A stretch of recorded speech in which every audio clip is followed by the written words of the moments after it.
Hello friends, कैसा सब लोग। तो फ्रेंड्स, आज की वीडियो के अंदर बात करेंगे आपके सीटेट के टॉपिक नंबर 17 की। ठीक है, हमारा बोर्ड नहीं आया है, एक सेकंड पहले बोर्ड को ले लेते हैं। उसके बाद आज आपका टॉपिक नंबर 17 शुरू हो जाएगा, जो आज आपका एनसीईआरटी का टॉपिक है। देखिए, जो आपकी एनसीईआरटी की किताबें होती है ना, आपकी थर्ड फोर्थ फिफ्थ क्लास की, उसकी आज फेमस पर्सनैलिटी को लिया गया है। और जो फेमस पर्सनैलिटी यानी फेमस आपके जो व्यक्तित्व है, उनके बारे में आज की वीडियो के अंदर हम बात करेंगे। ठीक है, तो आज आपका टॉपिक नंबर 17 के अंदर एनसीईआरटी किताबों की आज की आपकी फेमस पर्सन एनसीईआरटी किताबों की आज की आपकी फेमस पर्सनैलिटी को आपका कराया जाएगा। तो चलिए वीडियो को स्टार्टिंग कर लेते हैं। जो बच्चे नए आए वो चैनल को सब्सक्राइब कर लेना, क्योंकि आपके एग्जाम तक आपकी क्लासेज आपकी चलने वाली है। ठीक है जी, सभी को गुड इवनिंग। मैं ठीक हूँ, आई होप आप लोग सब ठीक होंगे। ठीक, आज आप लोगों ने देखा होगा एक वीडियो मैंने भी थोड़ी देर पहले भी डाली थी कि जब मैं बारिश में था तो पूरा दिन मेरा ट्रैफिक में आज चला गया। तो आज मतलब थकान अच्छा खासे लेवल की हो रही है, बट क्लास में वो देखने को आपको नहीं मिलेगी। ठीक, तो चलिए बात करते हैं आज के महत्वपूर्ण टॉपिक की फेमस पर्सनैलिटी के बारे में। एक एक करके सभी के ऊपर मैं बात करूंगा, जो जो आपकी फेमस आपके एनसीईआरटी में दी हुई है। और यहां से आपके क्वेश्चन जरूर देखने को मिलता है, कोई ना कोई एक या फिर दो आपके एग्जाम में आपको देखने को मिल जाती है, जो आपकी फेमस पर्सनैलिटी होती है। ठीक है, चलते हैं। चलो भैया, आपका भी नाम ले लेंगे, कभी मोहम्मद अनवर ले लिया भी आपका भी नाम। ठीक है, चलिए बढ़ते आगे। ठीक, हाँ सभी को गुड इवनिंग। और सैलरी जब एक साथ मिलती है ना, जब आप लोगों की गवर्नमेंट जॉब लग जाएगी, और भगवान करे जल्दी आपकी गवर्नमेंट जॉब लग जाए, तो उसका एरियर मिलता है एक साथ। तो जब वो पैसे इकट्ठा आता है तो फिर उसका यूज कहीं ना कहीं मैं करता हूँ। ठीक है, तो भगवान करे आपको गवर्नमेंट जॉब जरूर मिल जाए, और जल्दी मिल जाए। ठीक है, और मैं अगर बात बताऊं तो मेरा जहां जहां पर भी मतलब मैं गया हूं, तो मैंने बहुत चैलेंज लिए। तो मेरे जितने रिस्क कभी आप लोग मत लेना। बहुत सैलरी मेरी कटती है महीने की, या बहुत मेरे साथ दिक्कतें रहती है। तो मेरे जैसे चैलेंज में अपनी सलाह नहीं दूंगा किसी स्टूडेंट को, मेरे जितने चैलेंज लो। बस हाँ, आपको गवर्नमेंट जॉब जरूर मिले, इतना मैं चाहता हूँ। तो ये काम आप लोगों के लिए बिल्कुल चाहता हूं। चलिए अभी स्टार्ट कर लेते हैं आपके टॉपिक की जो पहला टॉपिक है वो आपका अल बिरूनी का। देखिए, अल बिरूनी से संबंधित कई बार क्वेश्चन आपके एग्जाम में पूछा गया आपके ईवीएस के अंदर, और जो जो महत्वपूर्ण पॉइंट है उनके ऊपर हम नजर डालेंगे। या तो आप लोग एनसीईआरटी से पढ़ सकते हो, या जो नोट्स के अंदर दे रखे हैं वो उनको पढ़ सकते हो, बट उसको पूरा पढ़ने की जरूरत नहीं होती है एनसीईआरटी को। जो जो मेन पॉइंट होते हैं और जो आपके एग्जाम में पूछे जाते हैं उनके बारे में बात करेंगे। देखिए, अल बिरूनी से संबंधित पहला पॉइंट आपका दिया हुआ है कि 1000 से भी ज्यादा साल पहले एक यात्री भारत आए, इनका नाम था अल बिरूनी। ये वाली लाइन कई बार आपके एग्जाम में पूछी जा चुकी है कि हजारों साल पहले कौन से यात्री हमारे भारत के अंदर आए थे, तो उनका नाम था अल बिरूनी। उनका नाम था अल बिरूनी। जिस देश से आए थे उसका नाम था उज्बेकिस्तान। सबसे ज्यादा क्वेश्चन जो अल बिरूनी से पूछा गया आपके एग्जाम में वो यही पूछा गया है कि वो किस देश से आए थे। और जितनी बार ज्यादातर पूछा है कोई दूसरा देश दिया होता था, मतलब गलत देश दिया होता था एग्जामिनर द्वारा, तो आपको सही देश का पता होना चाहिए कि अल बिरूनी कहां के निवासी थे। आपके उज्बेकिस्तान के आपके निवासी थे। उसके बाद अल बिरूनी ने बहुत ही बारीकी से चीजों और जगहों को देखा। कहा की जगहों को देखा? हमारे देश की जगहों को देखा। हमारे देश के बारे में इन्होंने भ्रमण करा, बहुत सारी चीजें बड़ी बारीकी से इन्होंने देखी, और उसके बाद उनके बारे में लिखा। और लिखा किसमें था? इनकी एक बड़ी फेमस बुक है, अभी आगे आने वाली, उसका नाम मैं आपको बताऊंगा। आगे देखिए, खास तौर पर ये वो चीज जो अपने देश से अलग थी उनके बारे में जरूर गहन अध्ययन करते थे कि यार ये तो मेरे देश में है नहीं, और इन्होंने किस तरीके से यहां पर किया हुआ है, किस तरीके से तालाब वगैरह सीढ़ियां वगैरह बनाई हुई है। तो इन सभी का जिक्र इन्होंने एक अपनी किताब में लिखा था, जिसका नाम था आपका किताबुल हिंद। उसके बारे में हमारे देश से जुड़ी बहुत चीजों का वर्णन इन्होंने अपनी उस किताब के अंदर करा था, और हमारे देश की जो इस तरीके की व्यवस्था थी उससे बड़े इंप्रेस हुए थे जो अल बिरूनी थे। आगे देखते हैं और क्या लिखा हुआ है महत्वपूर्ण पॉइंट। अल बिरूनी उस समय के जो तालाब होते थे, जो हमारे देश के तालाब होते थे, उनके बारे में लिखते थे कि यहाँ के लोग तालाब बनाने में तो माहिर है, और अगर हमारे देश के लोग इन्हें देखेंगे तो हैरानी हो जाएंगे। मतलब देख रहे हो हमारे देश की कितनी ये तारीफ कर रहे थे, और वैसे काबिल तारीफ भी है जो हमारे देश के अंदर जिस तरीके की पहली सभ्यता आई थी, जिस तरीके की पहली चीजें थी, वो आज की डेट में शायद उतनी आपको देखने को नहीं मिलेगी। ठीक, बहुत बड़े बड़े भारी पत्थरों को लोहे के कुंडों और सरियों से जोड़कर तालाब के चारों तरफ चबूतरे बनाए जाते हैं, और इन चबूतरों के बीच में ऊपर से नीचे जाती हुई सीढ़ियों की लंबी कतारें होती है, और लोगों के उतरने चढ़ने के जो रास्ते होते हैं वो अलग अलग होते हैं, जिसकी वजह से कभी क्या होता है, भीड़ भी नहीं लगती थी। तो ये कुछ इस तरीके की हमारी व्यवस्था थी जिसके बारे में इन्होंने जिक्र करा था, और जिसके बारे में जिक्र करा था उस किताब का नाम क्या था? किताबुल हिंद। बड़ी फेमस बुक है जो इनके द्वारा आपकी लिखी गई थी। इस किताब के अंदर हमारे देश की व्यवस्था के बारे में इन्होंने सारी चीजें लिखी हुई थी। ठीक है, तो ये अल बिरूनी से संबंधित जो जो महत्वपूर्ण पॉइंट थे वो मैंने सभी आपको वीडियो के अंदर बता दिया। आई होप आपको अल बिरूनी आपके यहां तक समझ में आ गए होंगे। सबसे ज्यादा मैक्सिमम क्वेश्चन आपके यही पूछे जाते हैं जो मैंने आपको बता दिया। एल्ब्रूनियो आपका खत्म हो गया। अब बात करते हैं बछेंद्री पाल जी की, ठीक है। और बछेंद्री पाल जी के बारे में एक एक करके हम बात करते हैं। हाँ ठीक है, नोट्स लिया, पढ़ते रहो भाई, आप बेफिक्र होकर पढ़ते रहो, ठीक। देखिए बछेंद्री पाल जी का जिक्र हमारी किताबों में के अंदर है, एनसीईआरटी के अंदर।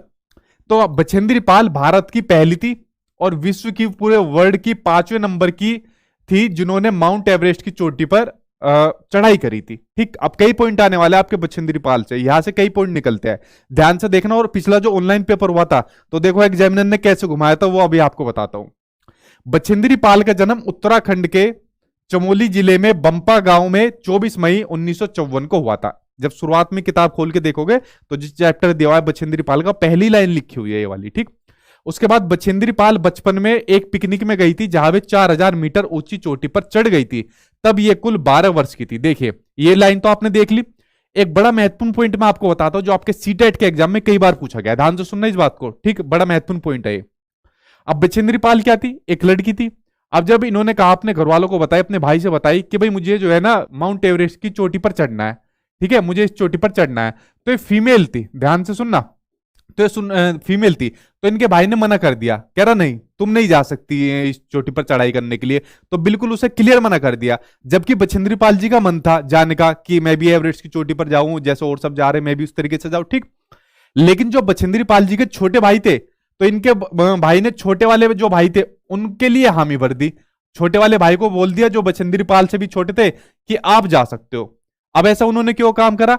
क्योंकि उनके माइंड में कहीं ना कहीं ये वाली धारणा थी कि जो ऐसे रिस्की काम है, जो ऐसे काम होते हैं चढ़ने वाले, पहाड़ों पर चढ़ने वाले जो काम होते हैं, रिस्की काम होते हैं, उनको फीमेल नहीं कर सकती, मेल कर सकते हैं। तो यहां पर क्या चीज देखने को मिल रही है? यहां पर देखने को मिल रहा है आपका जेंडर बाइस। सीटेट के एग्जाम में ये कई बार क्वेश्चन आया हुआ है।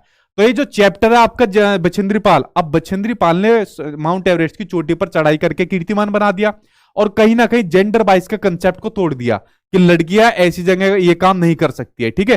तो इस कंसेप्ट को तोड़ दिया। तो जेंडर बाइस के लिए क्या बन गई? ये चैलेंज बन गई, चुनौती बन गई, जो बछेंद्री पाल जी का ये वाला चैप्टर है। इसको इसलिए एनसीईआरटी किताबों में दिया गया है कि जरूरी नहीं है लड़के ही ऐसे काम कर सकते हैं, लड़कियां भी ऐसा काम कर सकती है, ठीक है। तो आप लोग समझ गए इससे कितना महत्वपूर्ण पॉइंट निकल कर आया कि इस वाले चैप्टर से जेंडर बाइस को क्या मिला है? चैलेंज मिला है, यानी कि चुनौती मिली है। यह बड़ा महत्वपूर्ण पॉइंट है। उसके अलावा इसमें एक बड़ी महत्वपूर्ण चीज और देखने को मिलती है, टीम वर्क देखने को मिलता है।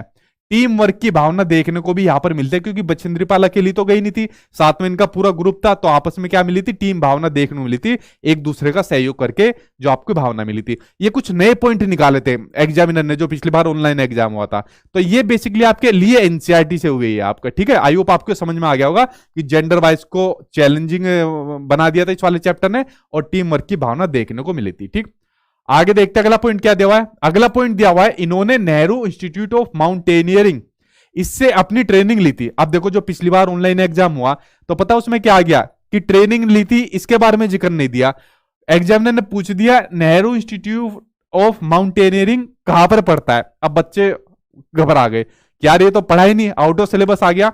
आउट ऑफ सिलेबस कुछ नहीं थे, कुछ क्वेश्चन थे जो भले आपके कुछ आउट ऑफ सिलेबस थे, लेकिन पूछा बेसिकली थोड़ा डिटेल में था।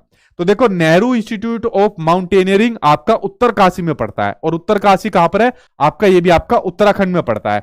अब देखो जो बछेंद्री पाल थी उनका रिश्ता जो आपका उत्तराखंड से था और वहीं से उन्होंने ट्रेनिंग ली थी। तो आप लोग अगर तुक्का भी मारते तो भी आपका सही हो जाता है, ठीक है। तो मैक्सिमम चीज आपके एनसीईआरटी से ही है, आउट ऑफ सिलेबस वाली कोई बात नहीं थी जो कुछ शिफ्ट के अंदर देखने को मिली थी, ठीक।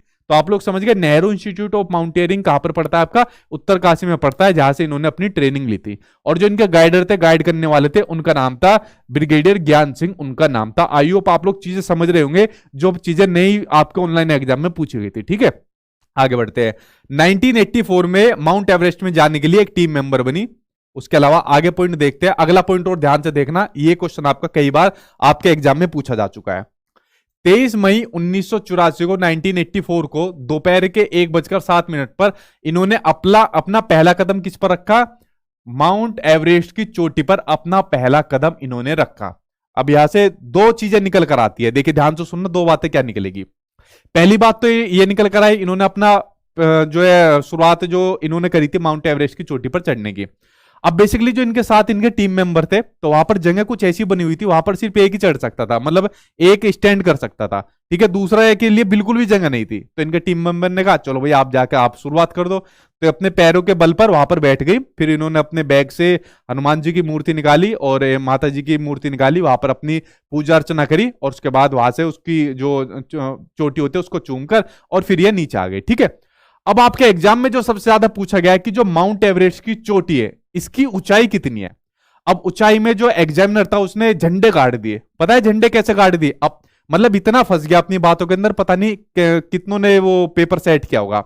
एक जगह पर माउंट एवरेस्ट की चोटी की ऊंचाई दे रखी है 8,848 मीटर, एक जगह दे रखी है 8,850 मीटर, एक जगह दे रखी है 8,900 मीटर। अब आप लोग एक बात बताओ, ये तीनों के तीनों चोटी की ऊंचाई दे रखी है एग्जामिनर ने, ये क्वेश्चन पूछा गया था आपके सीटेट में। अब हमें इन तीनों में से किसको माने? अब इन भाई साहब से जो एग्जामिनर थे इनसे क्वेश्चन पूछे कि सर ये तो बता दो इनमें तीनों में से सही कौन सा है। अगर इसको सही मान दिया और दूसरा कुछ क्वेश्चन आ गया आप उसे मान लोगे। तो देखो ऑनलाइन पेपर में बहुत मिस्टेक हुई थी पिछली बार बोर्ड के अंदर से, बोर्ड की तरफ से उनकी थूथू भी हुई थी और बहुत से बच्चे ऐसे थे जिनको मैंने चैलेंज करवाया था कि भाई आप इन क्वेश्चन को चैलेंज करिए, ये कुछ टेक्निकल दिक्कत है। तो बहुत क्वेश्चन थे जो मैंने चैलेंज करवाए थे। अब इसमें आपको ध्यान रखने वाली बात है, आपको सबसे पहले जाना है माउंट एवरेस्ट की चोटी के लिए 8,848 मीटर की ओर। सबसे पहले इसकी तरफ आपको जाना है, ठीक है। इसके अलावा आपको 8,849 भी देखने को मिल सकता है, ठीक। उसके अलावा आपको 8,850 देखने को मिल सकता है, 8,900 देखने को मिल सकता है। कभी आपको ये सारे के सारे एक साथ देखने को नहीं मिलेंगे, ठीक है। तो सबसे पहले आप 8,848 के साथ जाना, फिर अगर ये नहीं मिले तो 49 मिलेगा, ये नहीं मिले तो 50 मिलेगा और ये भी नहीं मिले तो 8,900 मिलेगा। ये मैं इसलिए कह रहा हूं मिलेगा क्योंकि इन्होंने कुछ गुंजाइश ही नहीं छोड़ी, खुद ही फंस गए अपनी चीज में, अलग अलग आंसर दे रखे हैं, मल्टीपल आंसर दे रखे हैं, ठीक है। तो एक साथ देखने को नहीं मिलेंगे, इनमें से कोई सा भी एक साथ देखने को मिल जाए माउंट एवरेस्ट की चोटी, आप लोग उसका आंसर लगा देना, ठीक है। चलिए आप लोग यहां तक समझ गए। ये सब वही बात है कि उसके बाद उन्होंने अपना सिर झुकाया और झंडा फहराया और तस्वीरें ली वहां से। तो ये इन्होंने इस तरीके से अपना वहां पर कदम रखा। अब देखिए अगला एक और बड़ा महत्वपूर्ण पॉइंट निकल कर आ रहा है कि जो माउंट एवरेस्ट है उसको नेपाल में सागरमाथा भी कहते हैं। क्या कहते हैं? सागरमाथा कहते हैं। आपके एग्जाम में सबसे ज्यादा जो एक चीज पूछी गई है इससे वो ये पूछी गई है कि जो माउंट एवरेस्ट की चोटी है वो किस देश का भाग है। तो किस देश का भाग है? आपका नेपाल का भाग है, ठीक है। तो ये बड़े कुछ महत्वपूर्ण पॉइंट तो मैंने आपको बताया। माउंट एवरेस्ट की चोटी हो गया, बछेंद्री पाल का जैसे शुरुआत का डिस्कशन हुआ, और आपका ये आपका सागरमाथा हो गया, ठीक है। आई होप आप लोग यहां तक समझ गए होंगे बछेंद्री पाल जी के बारे में जो जो जानकारी मैंने आपको दी है। अगर यहां तक अगर आपको कोई दिक्कत हो तो आप लोग बताइए, ठीक। कंफ्यूज हो गए ना? लेकिन क्या करें, कंफ्यूज उन्होंने खुद ही कर दिया मैं। लेकिन आपको तीनों याद करना है, 8,848 चारों, 49 भी, 50 भी और 8,900 भी। अब मैं आपको अपनी तरफ से नहीं बता सकता ना, मान लीजिए मैंने बता दिया, आप लोगों ने सही वही वाला सही मान लिया और वहां पर गलत हो गया, तो मैं तो अपने स्टूडेंट का कभी भी एक नंबर खराब नहीं करता, ठीक है। वैसे कभी होगा नहीं, चारों के चारों एक साथ आपको देखने को मिले, अलग अलग आपको देखने को मिलेंगे, ठीक। देखिए अब बात करते हैं हम अंतरिक्ष यात्री की। जिन अंतरिक्ष यात्रा के बारे में यात्री के बारे में हम सबसे पहले पढ़ेंगे वो पढ़ेंगे कल्पना चावला जी के बारे में, ठीक है, जिनकी मौत भी हो गई थी। तो इनके बारे में पढ़ेंगे जो जिक्र दिया हुआ है। तो भारतीय मूल की अमेरिकी अंतरिक्ष यात्री थी और भारत की पहली महिला अंतरिक्ष यात्री थी। अंतरिक्ष में जाने वाली हमारे देश की पहली महिला थी, ठीक है। इसके बाद दूसरी आएगी सुनीता विलियम्स आएगी, उनके बारे में भी पढ़ेंगे, पहले इनके बारे में पढ़ते हैं। उसके बाद इनका जन्म जो हुआ था वो था 1962 में करनाल यानी हरियाणा में हुआ था, और 1988 में कल्पना चावला ने नासा के केंद्र से अपने व्यावसायिक जीवन की आपकी शुरुआत की थी। उसके अलावा 1995 में नासा की अंतरिक्ष यात्री ये कोर में शामिल हुई थी, और 97 से उनके पहले अंतरिक्ष यात्री मिशन की शुरुआत हुई थी, जिसमें वे कोलंबिया अंतरिक्ष यान जिसका नाम था STS-87 के 6 सदस्य दल का वो हिस्सा बनी थी, ठीक है। और इस दौरान उन्होंने जो अंतरिक्ष में अपना टाइम बिताया था वो बिताया था 15 दिन और आपके 12 घंटे आपके अंतरिक्ष में इन्होंने बिताए थे। ये बात जानकारी हुई। और उसके अलावा इसी के साथ एक दुखद भी घटना भी थी कि 16 जनवरी 2003 को, इस डेट को ध्यान रखना, ये एग्जाम में आई हुई है। तो 16, एक सेकेंड फोन आ गया था, तो इस डेट को ध्यान रखना, ये आपके एग्जाम में आई हुई है कि 16 जनवरी 2003 को उन्होंने दूसरे अंतरिक्ष अभियान के लिए अंतरिक्ष यान कोलंबिया STS-107 से उड़ान भरी। जब उन्होंने दूसरी बार उड़ान भरी तो 1 फरवरी 2003 को धरती पर वापस लौटते समय पृथ्वी के वायुमंडल में एंट्री करते ही वो जलकर नष्ट हो गया, और उसी के साथ अंतरिक्ष यात्रियों की भी सभी की मृत्यु हो गई थी। कल्पना चावला की जी उसमें डेथ हो गई थी, ठीक है। तो इस डेट को आपको ध्यान रखना है, 2003 में हुई थी, और बाकी जो इंपोर्टेंट पॉइंट थे वो मैंने आपको बता दिए।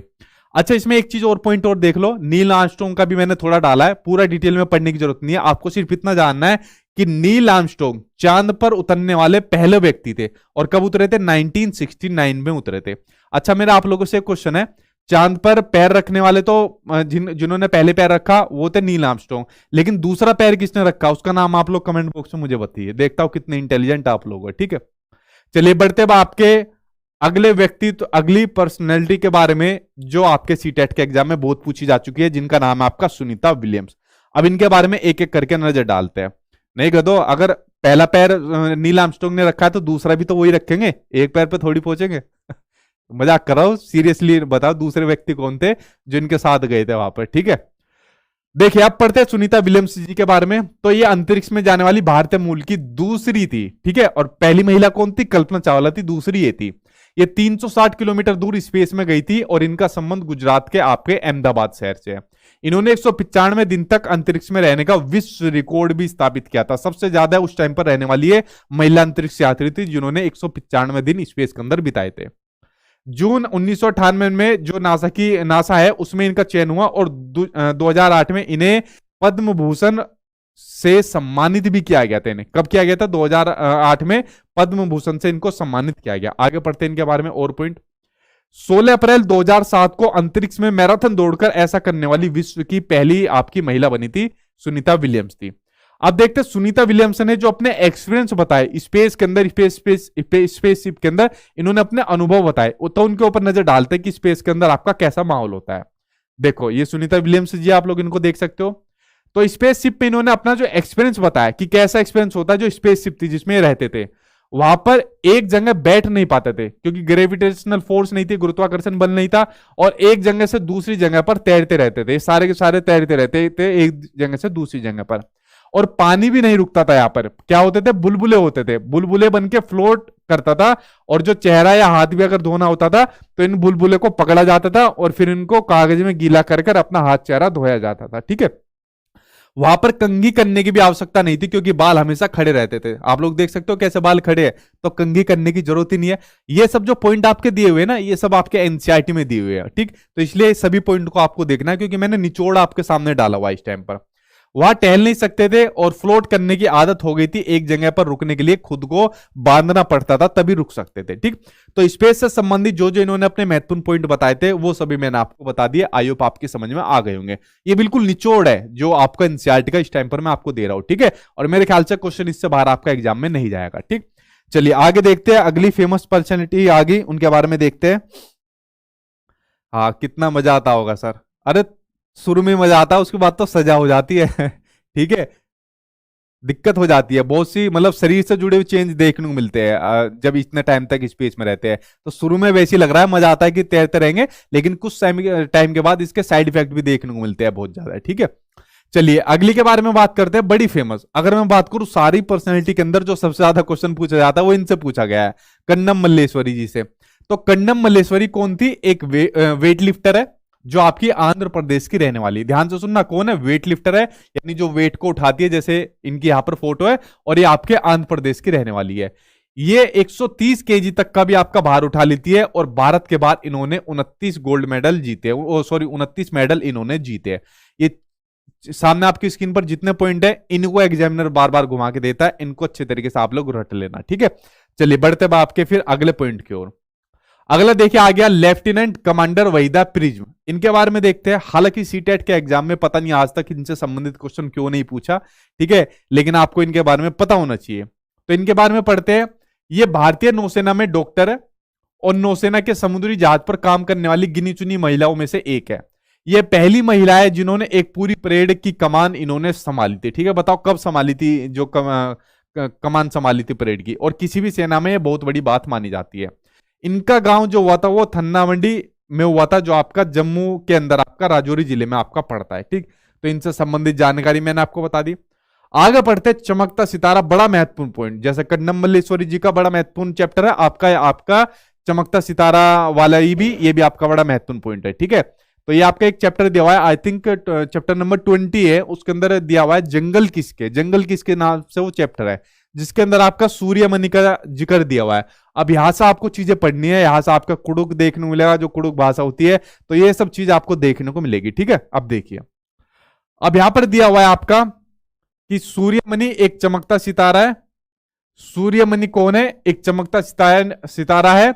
चमकते सितारे उन साधारण लड़कियों की असाधारण कहानी है जिन्होंने स्कूल जाकर अपनी जिंदगी बदल दी थी। तो जहां पर ये रहती थी वहां पर स्कूल का तो दूर दूर तक नामो निशान नहीं था। ठीक है, और खासकर लड़कियों की बात करें तो बस फिर तो भाई क्या ही कहने।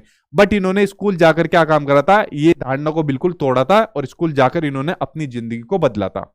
तो सूर्यमणि चाहती थी कि जो लोग होते हैं, ध्यान से सुनना बात को, जो लोग होते हैं वो जो त्योहार होते हैं, जो उनके त्योहार होते हैं, रीति रिवाज होते हैं, जो भी उनके कल्चर से जुड़ी चीज होती है, और जो भी उनके गीत होते हैं, गाने होते हैं, उनको गाए, त्योहारों को मनाए, उनको भूले ना, और अपने पहनावे को चाव से पहने, ना कि शर्म करके पहने कि यार मैं इस तरीके से कपड़े पहन रहा हूं, क्या सोचेंगे। आजकल वेस्टर्न कपड़ों का जैसे चलन बढ़ रहा है, तो इस चीज को इन्होंने नकारा था। ठीक, आगे देखते हैं और क्या पॉइंट दिए हुए।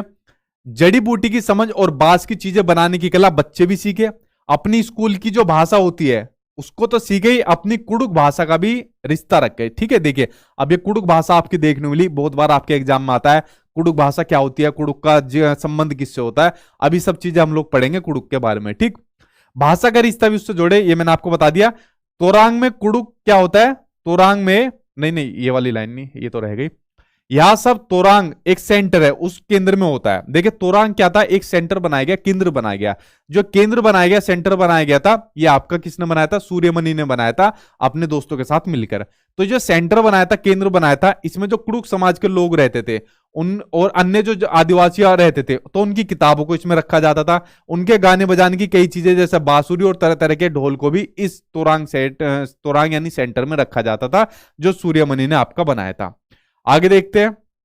सूर्यमणि 21 साल की थी जब उन्होंने वासुई दीदी और कई लोगों की मदद से तोरांग सेंटर को खोला था। उसने इस जगह का नाम रखा था तोरांग, और कुड़ुक भाषा में तोरांग का मतलब होता है जंगल। आपके सीटेट में आया हुआ कि कुड़ुक भाषा में तोरांग का मतलब क्या होता है, जंगल होता है, वैसे ही सेंटर है। कुड़ुक भाषा देखिए कहां कहां पर बोली जाती है। कुड़ुक भाषा आपकी भारत में, नेपाल में, भूटान में और बांग्लादेश में बोली जाती है। लेकिन अगर मैं बात करूं इंडिया में, तो इंडिया में आपकी कहां बोली जाती है, तो इंडिया में आपका बिहार, मध्य प्रदेश, छत्तीसगढ़, झारखंड, और झारखंड पे वेरी वेरी इंपॉर्टेंट लगा लेना, क्योंकि एग्जाम में सबसे ज्यादा जो पूछा गया है वो झारखंड पूछा गया है। ठीक है, तो उसको ज्यादा आपको प्रायोरिटी देनी है, और आपके पश्चिम बंगाल में भी। ठीक है, तो इसमें आपका है उराव जनजातियों द्वारा आपकी ये बोली जाती है, जिसको उराव भाषा भी कहते हैं। ठीक, तो जो सूर्यमणि से संबंधित पॉइंट थे वो सभी मैंने आपको बता दिए, आई होप आपके समझ में आ गए होंगे। अब देखिए एनसीईआरटी की किताब में एक आपका टॉपिक दिया हुआ है, दांडी यात्रा दिया हुआ है। तो दांडी यात्रा आप सभी को पता होगी, जो आपकी दांडी यात्रा चली थी, इसके बारे में एक बार नजर और डालिए, और फिर देखो सीबीएसई वालों की गलती भी आपको बताता हूं, क्या गलती उन्होंने करी थी। वैसे तो पता नहीं कितनी गलतियां करी थी, लेकिन यहां भी एक गलती देखने को मिलेगी थी। देखिए दांडी यात्रा आप सभी को पता है, महात्मा गांधी के मतलब नेतृत्व में यह आपकी दांडी यात्रा शुरू करी थी, और इसके बारे में पढ़ते हैं।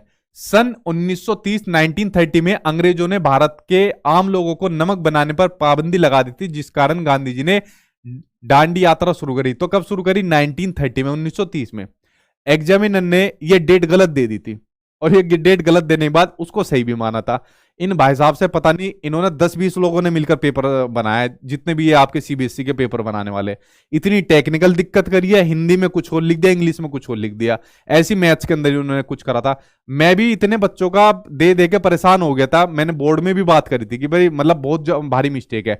अच्छा, इन्होंने रिजल्ट भी कई बार रिवाइज करा, एक बार रिजल्ट दे दिया, कुछ दिन बाद फिर दे दिया, कुछ दिन बाद फिर दे दिया, तो बहुत पिछली बार दिमाग खराब करा था इन्होंने। आई होप इस बार ऐसा देखने को ना मिले। ठीक है, तो जो आपकी दांडी यात्रा शुरू हुई थी 1930 में, आपकी शुरू करी थी आपके महात्मा गांधी जी के नेतृत्व के अंदर। अब ये शुरू किस लिए करी थी, तो शुरू करी थी नमक से टैक्स हटाने के लिए। ठीक है, नमक से टैक्स हटाने के लिए और नमक पर अपना हक जमाने के लिए। देखो नमक क्या है, कुदरती चीज है, तो कोई भी बना सकता है, लेकिन अंग्रेजों ने कह दिया नहीं आप लोग इसको नहीं बना सकते।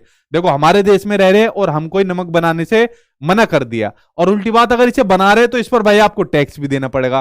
तो ये होता है गुलामी का नतीजा। तो ये बात गांधी जी ने कही थी कि जो चीजें हमें कुदरत ने दी है, प्रकृति ने दी है, उसे बनाने पर बंदी से कैसी। ठीक है, और उन्होंने लोगों के साथ मिलकर अहमदाबाद से, ठीक, ये भी क्वेश्चन आपके एग्जाम में आया हुआ है, उन्होंने लोगों के साथ मिलकर अहमदाबाद यानी गुजरात से दांडी के समुद्र तट तक एक लंबी यात्रा की और इस गलत कानून को फिर तोड़ा। तो दांडी यात्रा के बारे में ये कुछ महत्वपूर्ण पॉइंट थे जो आपके एनसीईआरटी में दिए हुए हैं।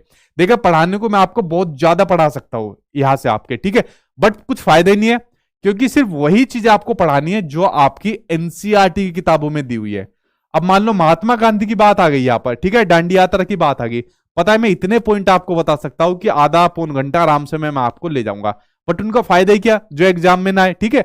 अगर एनसीईआरटी उतना ही मैं आपको पढ़ाऊंगा उसको फायदा है, वो चीज एग्जाम में आएगी। मान लीजिए सुपर टेट का एग्जाम होता, केवीएस होता, दूसरा एग्जाम होता, तब मैं फिर आपको इसको डिटेल में पढ़ाता, ठीक है। तो इसलिए आपको हमेशा ध्यान रखना एग्जाम ओरिएंटेड पढ़ना है, जिस एग्जाम में जो चीज पूछी जा रही है उसके बारे में पढ़िए, दुनिया भर की चीज आपको नहीं करनी, ठीक है। तो दांडी यात्रा खत्म हो गया।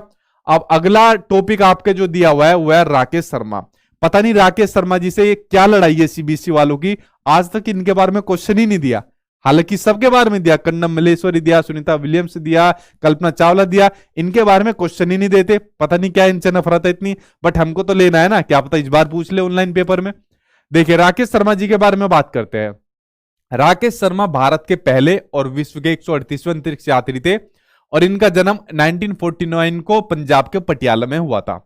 उसके बाद 1984 को सोवियत संघ, उस टाइम पर सोवियत संघ था तो विभाजन नहीं हुआ था, तो उसमें अंतरिक्ष जो यान था सोयुज T11 से अंतरिक्ष के लिए ये रवाना हुए और 7 दिन 21 घंटे और 40 मिनट स्पेस स्टेशन सोल्यूट 7 में बिताने के बाद वह धरती पर आपके लौट आए थे राकेश शर्मा, ठीक है, हमारे देश के पहले थे ये। उसके अलावा 1984 में भारत सरकार द्वारा इन्हें अशोक चक्र से सम्मानित किया गया था। इन्होंने सोवियत रूस के यूरी गागरिन सेंटर में अंतरिक्ष यात्री का प्रशिक्षण यानी ट्रेनिंग मिली थी। जब ये स्पेस के अंदर थे तो वहां पर इंदिरा गांधी जी ने इनसे पूछा कि भाई बताओ हमारा देश कैसा लग रहा है, तो इन्होंने कहा सारे जहां सच्चा हिंदुस्तान हमारा, ठीक है। तो वहां पर इस तरीके से इन्होंने बात की थी। जैसे कल्पना चावला जी से पूछ रहे थे कि आपको सारी चीज कैसे लग रही है, तो उन्होंने कहा मुझे लाइन लाइन तो दिख नहीं रही कि एक देश है उसके बीच में फिर कुछ लाइन आ रही है जैसे मैप पर है, सब एक साथ ही दिख रहे हैं, तो स्पेस से देखने पर बहुत नजरिया अलग होता है, ठीक है। तो फ्रेंड्स देखिए जितने भी फेमस पर्सनैलिटी थी, फेमस व्यक्तित्व थे जो आपके एनसीईआरटी में दिए हुए वो मैंने आपको करा दी, आई होप आपके समझ में आ गए होंगे। यहां से कोई ना कोई आपके एग्जाम में जो भी आपकी शिफ्ट रहेगी 1 नंबर का आपका पूछ लिया जाएगा। अब बताइए अगर कोई चीज आपको समझ में नहीं आई तो आप लोग मुझे बताइए, वरना मैक्सिमम मैंने आपको इजीली तरीके से समझा दी है। और कोई क्वेश्चन आपका हो तो अब आप लोग अपना क्वेश्चन को पूछ सकते हैं, क्या क्वेश्चन आपका है, ठीक है जी। सर नॉलेज के लिए पढ़ना चाहिए, बिल्कुल पढ़ना चाहिए आपका। देखो सबसे पहला आपका क्या एग्जाम है, सबसे पहला आपका सीटेट का एग्जाम है, तो सबसे पहला काम आप सीटेट के लिए पढ़िए, ठीक है। जब आपका सीटेट का पास हो जाएगा फिर अपनी नॉलेज खूब बढ़ाइए, फिर जितना भी कंसेप्ट आप लोग पढ़ोगे, मान लीजिए आप केवीएस का एग्जाम दोगे, सुपर टेट का एग्जाम दोगे, तो उसमें वो काम आएगा, बट पहले जो चीज सामने पहले उस पर ध्यान केंद्रित करिए, ठीक है। तो नॉलेज के लिए तो दुनिया भर की चीज है, पता नहीं कितनी चीज पढ़ सकते हो नॉलेज के लिए, लेकिन हमको पहले जॉब लेनी है, ठीक। और पूछे क्या क्वेश्चन आपका जी। नोट्स परचेज करने के बाद होम डिलीवरी हो गया, पीडीएफ में मिलेंगे। जो नोट्स मिलेंगे आपको मेरी वेबसाइट पर ही मिलेंगे, यहां से आप लोग इनको डाउनलोड कर लेना। डाउनलोड के नीचे एक पासवर्ड दिया होता है, उस पासवर्ड को कॉपी पेस्ट करके अपने नोट्स खोल लेना। मोबाइल पर आप लोग इनको इजीली पढ़ सकते हो, आप लोगों के अलावा सभी बच्चे ऐसे पढ़ते हैं, आपसे जो बच्चे पहले पास होते आए हैं वो भी सभी ऐसे पढ़ते हैं, ठीक है। और पूछे क्या क्वेश्चन है, फिर मैं वीडियो को जल्दी स्टॉप कर रहा हूं जी। सर इंग्लिश भी करा दीजिए, कराऊंगा मैं अभी इंग्लिश और संस्कृत आप जानकर नहीं कराई, मैं सोच रहा हूं एक बार नोटिफिकेशन आ जाए, क्योंकि बच्चा भी कंफ्यूज है कि कौन सी लैंग्वेज ले, कि इंग्लिश ले या फिर उसके अलावा जैसे आपकी संस्कृत है बोले, कुछ उर्दू में कंफ्यूज है, कुछ पंजाबी में, जो भी उनकी लैंग्वेज है, तो इसलिए मैंने अभी उनको होल्ड पर डाला हुआ है। तो मैं कराऊंगा, बेफिक्र रहिए आप लोग, आपके सभी सब्जेक्ट कराने हैं मुझे। और पूछिए जी। फॉर्म सर फॉर्म कब फिल होगा, देखो फॉर्म आप कभी भी आ सकता है, यानी जो सीटेट का आपका नोटिफिकेशन है अब आपका कभी भी आपको देखने को मिल जाएगा। अब एग्जैक्ट डेट कोई नहीं बताता, तो सीटेट के अंदर देखो मेरी भी जान पहचान है, बट आज तक कभी उन्होंने एग्जैक्ट डेट नहीं बताई और ना ही कोई अधिकारी बता सकता है। हर किसी को जॉब प्यारी होती है भाई, ठीक। हम लोग भी गवर्नमेंट जॉब के अंदर है, हमें भी पता है कि कितनी जानकारी बाहर देनी चाहिए, कितनी नहीं देनी चाहिए, ये तो आपसी संबंध होते हैं, थोड़ी बहुत दे देते हैं जानकारी, बट आपको नोटिफिकेशन कभी भी आपको देखने को मिल जाएगा। आपको पता है यार पेपर आपका कब है, दिसंबर में पेपर है, अब नोटिफिकेशन कभी भी आए उससे आपको क्या काम करना है। सोचो टाइम कितना कम बचा है, सितंबर तो गया अब आपका, लगभग कुछ ही दिन बचे हैं, ठीक है। और पूछिए अब आपका क्वेश्चन क्या है, अब लास्ट क्वेश्चन लेके फिर मैं आपकी वीडियो को स्टॉप कर देता हूं जी। क्वेश्चन में कुछ कंफ्यूजन है, मैं आपके क्वेश्चन पूरा कर दूंगा, आप भेज देना व्हाट्सएप पे और मैं फिर यहाँ पर उनको कवर करा दूंगा, ठीक है जी। सोशल साइंस का भी क्लास है क्या? हाँ वो भी चलती है क्लास। चलिए और कुछ क्वेश्चन है तो आप लोग पूछिए। उर्दू नहीं आती भाई मुझे, अगर मैं आती तो मैं जरूर कराता, बट मैंने आज तक पढ़ी नहीं है, और जो चीज मुझे आती नहीं तो मैं आपको कैसे करा सकता हूँ। बाकी आपके सीटेट के एग्जाम के लिए मैं अकेला काफी, इतना ध्यान रख लेना, ठीक है। सीटेट के आपके एग्जाम के लिए मैं आपका अकेला काफी रहूंगा, आपके सभी सब्जेक्ट के लिए भी आप लोग टेंशन मत लेना। चलिए फ्रेंड्स, अब मैं वीडियो को ही स्टॉप करता हूं और कल मिलता हूं ठीक 8 बजे इसी टाइम अपनी दूसरे क्लास या दूसरे टॉपिक के साथ। तो कल मिलते हैं ठीक 8 बजे, देखते हैं कल कौन सा महत्वपूर्ण टॉपिक आपके सामने आने वाला है, क्लास आपके सामने आने वाली है। तो चलिए फ्रेंड्स, कल मिलते हैं, अपना ध्यान रखना, good night, take care. Video पसंद आए तो इसको ज्यादा से ज्यादा लाइक कर देना, अपने दोस्त यारों के पास आप लोग शेयर कर देना। Thank you.